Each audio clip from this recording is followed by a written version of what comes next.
मोफत वीज देण्याचा निर्णय घेतलाय। आता ही मोफत वीज देणार म्हणजे काय करणार? काही लोक म्हणाले मग जुन्याचं काय होणार?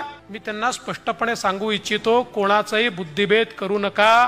अरे जुनं आजपर्यंत वसूल केलं नाही तर आता वसूल करायला निघणार आहे आम्ही? केलाय कोणाला वसूल? आजपर्यंत केलाय, त्यामुळे जुना वसूल करण्याचा तर विषयच नाही आहे। पण नव्याने कोणालाही एक पैसा शेतकऱ्याला विजेचं बिल हे द्यावं लागणार नाही, हा आपला निर्णय आहे। आणि हा निर्णय घेत असताना तर काही लोक म्हणाले तुम्ही पण त्या जुन्या सरकार सारखं करणार का, की आता निवडणूक आहे म्हणून मोफत वीज, झिरो बिल, निवडणुका गेल्या की जुन्या 4 महिन्याचं जोडून बिल, अशा प्रकारचं तुम्ही करणार आहे का?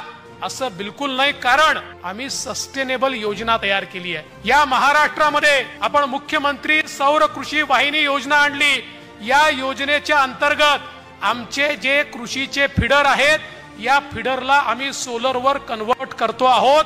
याच्यामध्ये 9000 मेगावॅटच्या फीडरचं काम आम्ही ऑलरेडी सुरू केलेलं आहे, जे 18 महिन्यामध्ये आम्ही संपवणार आहोत। याचा फायदा काय आहे? याचा फायदा असा आहे, 18 महिन्यानंतर या 9000 मेगावॅटच्या फीडरवर जेवढे शेतकरी आहेत, या सगळ्या शेतकऱ्यांना दिवसा 12 तास वीज 365 दिवस मिळणार आहे। म्हणजे आजपासून 4 वर्षांनी आता जेवढी सबसिडी आहे त्याही पेक्षा कमी सबसिडीमध्ये आमच्या शेतकऱ्यांना आम्ही मोफत वीज देऊ शकू।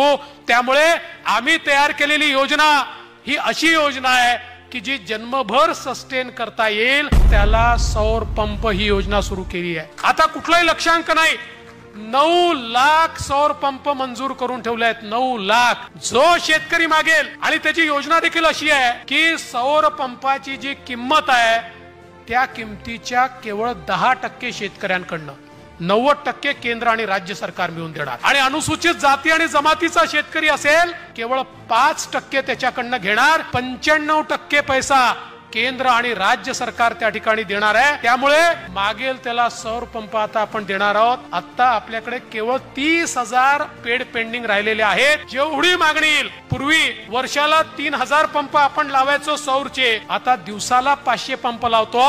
आम्हाला ही वाढवत दिवसाला 3000, 4000, 5000 पंपापर्यंत न्यायचं आहे। त्यामुळे आमच्या शेतकऱ्याला शाश्वत वीज नुसती मोफत देऊन चालणार नाही, त्याला 7 दिवस दिवसा वीज द्यावी लागेल। त्याचीही सोय आज आपल्या महायुतीच्या सरकारने या ठिकाणी केलेली आहे।